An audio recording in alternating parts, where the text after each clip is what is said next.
In 2021, one of the most important people at OpenAI looked at what they were building and thought, this is going to go wrong. So he quit, took his sister and a dozen top researchers with him, and started a rival company whose entire pitch was, we'll build the same powerful AI, but we won't cut corners on safety. 3 years later, that company, Anthropic, is worth tens of billions of dollars. But here's the uncomfortable question nobody wants to ask. Did they actually build something safer? Or did they just build the same thing with a better story around it? This matters right now because Anthropic isn't some scrappy startup anymore. They're one of the 3 or 4 companies that will shape what AI looks like for the next decade. Google has poured billions into them. They're building Claude, which, full disclosure, is what powers this channel's workflow. And the AI safety debate has gone from niche academic concern to front-page news. Governments are writing regulations. The EU has the AI Act. The US is scrambling to figure out its approach. And Anthropic sits right at the center of this tension between building powerful AI and building it responsibly. So, understanding where this company came from isn't just tech history, it's context you need to make sense of what's happening right now. Let's go back to 2020. OpenAI has just released GPT-3, and the world is starting to realize that large language models are a genuine breakthrough, not just a research curiosity. Inside OpenAI, Dario Amodei is the VP of Research. His sister Daniela is VP of Operations. They're not junior employees. They're core to the organization. But OpenAI is changing. It started as a nonprofit in 2015 with this idealistic mission: build artificial general intelligence for the benefit of humanity. But by 2019, they'd created a capped profit arm. They're taking billion-dollar investments from Microsoft. And the pressure to ship products, to commercialize, to move fast, well, it's growing. Dario and a group of researchers felt that safety research wasn't keeping pace with capability research. The models were getting more powerful faster than anyone was figuring out how to make them reliably safe. In early 2021, Dario, Daniela, and about 10 other researchers, including people like Tom Brown, who was first author on the GPT-3 paper, and Chris Olah, one of the most respected names in AI interpretability, they all left. And they founded Anthropic. Anthropic's founding thesis was pretty specific. They weren't saying AI is dangerous and we should stop.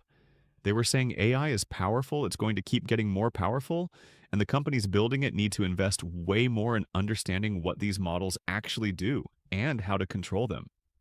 Their big technical contribution early on was something called constitutional AI. Instead of having humans manually rate thousands of AI outputs, which is how reinforcement learning from human feedback works, they created a system where the AI essentially critiques its own outputs based on a set of written principles. A constitution.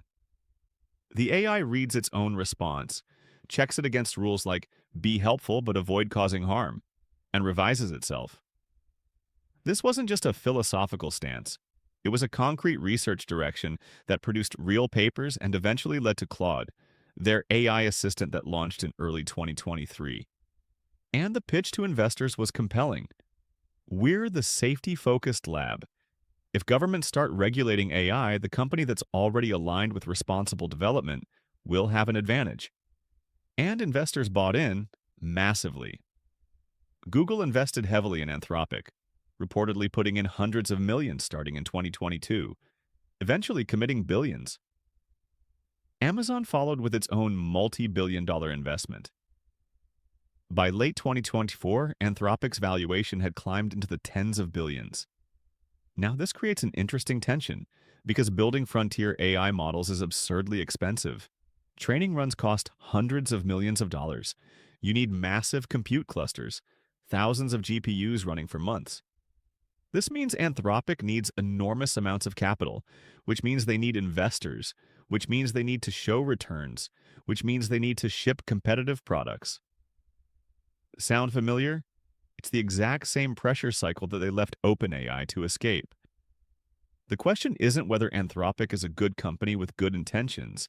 It's whether the economics of building frontier AI allow any company to stay truly safety first when there's a race to be won. To be fair, Anthropic has put their money where their mouth is in several ways. They've published significant research on AI interpretability, actually looking inside neural networks to understand what individual features represent. In 2024, their team published work on mapping features in Claude that was considered a genuine breakthrough in the field. They've also been more cautious than competitors in certain areas. They've been slower to add image generation.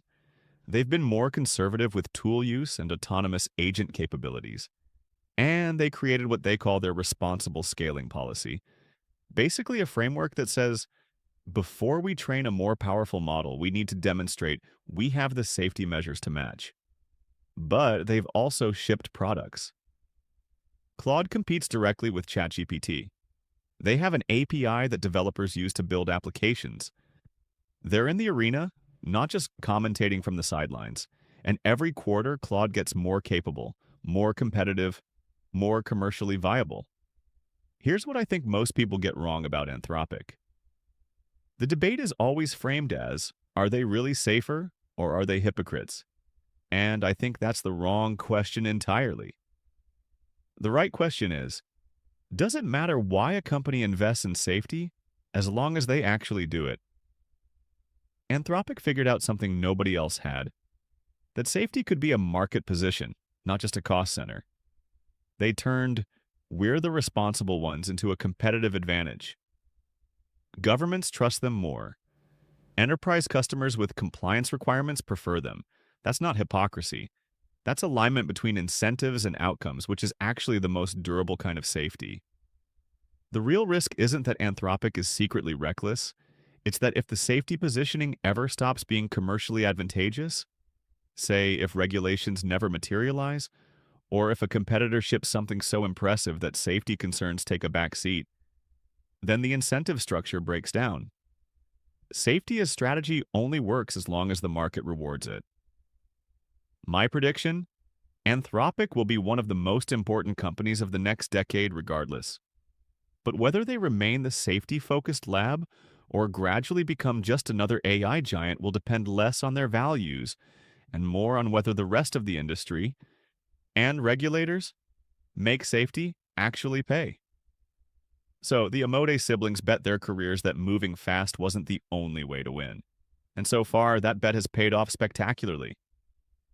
The real test comes next, when the stakes get higher and the pressure to cut corners gets harder to resist.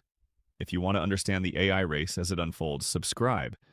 We break it down every week without the hype. Next video, we're looking at why every tech company is suddenly obsessed with AI agents and what that actually means for you.